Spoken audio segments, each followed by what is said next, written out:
גומות החן של זוהר, מאת מאיר שלו, צייר יוסי אבולעפיה.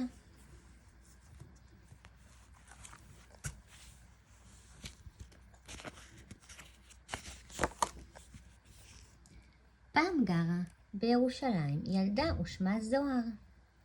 היא הייתה בת 4.5. זוהר דמתה להרבה ילדים אחרים.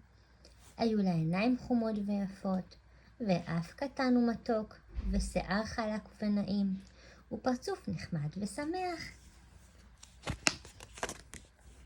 ערב אחד באו לבית של זוהר חברים. הם הביאו איתם את הילדה הקטנה שלהם. גם הילדה הקטנה הזאת הייתה דומה להרבה ילדים אחרים.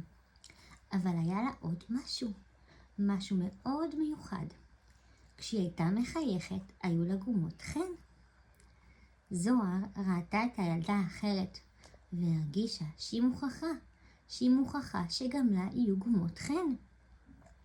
בלילה היא חלמה שהיא בדיוק אותה זוהר, אבל יש לה גם גומות חן. אבל בבוקר נגמר החלום, וגם גומות החן נעלמו יחד איתו. בארוחת הבוקר היא שאלה את אמא, איך מגבלים גומות חן? פשוט נולדים עם זה, אמא אמרה. ומי שלא נולד עם זה, אבל נורא רוצה, שאלה זוהר. נשאר ברצון, אמר אבא.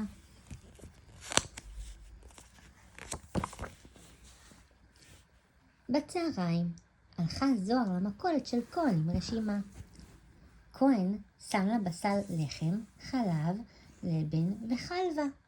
ואחר כך הוא שאל, עוד משהו ילדה?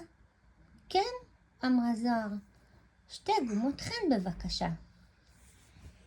כהן וכל האנשים בחנות התחילו לצחוק. את זה לא מוכרים בחנויות, הם אמרו לה.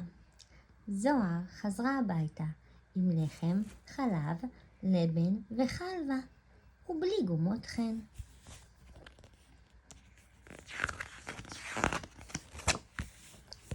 אחרי הצהריים לקחה אמא את זוהר להופעה של קוסם. הקוסם לבש מעיל שחור וכפפות לבנות, חבש כובע גבוה, והיו לו קרחת נוצצת ושפם דק, וגם גומות חן. הקוסם הוציא ארנבת מן הכובע, הרביק קלפים בתוך השרוול של האפיונה מהמכנסיים, ומצא 10 מטפחות בתוך האוסן. אבל זוהר הסתכלה רק על הלחיים שלו עם הגומות.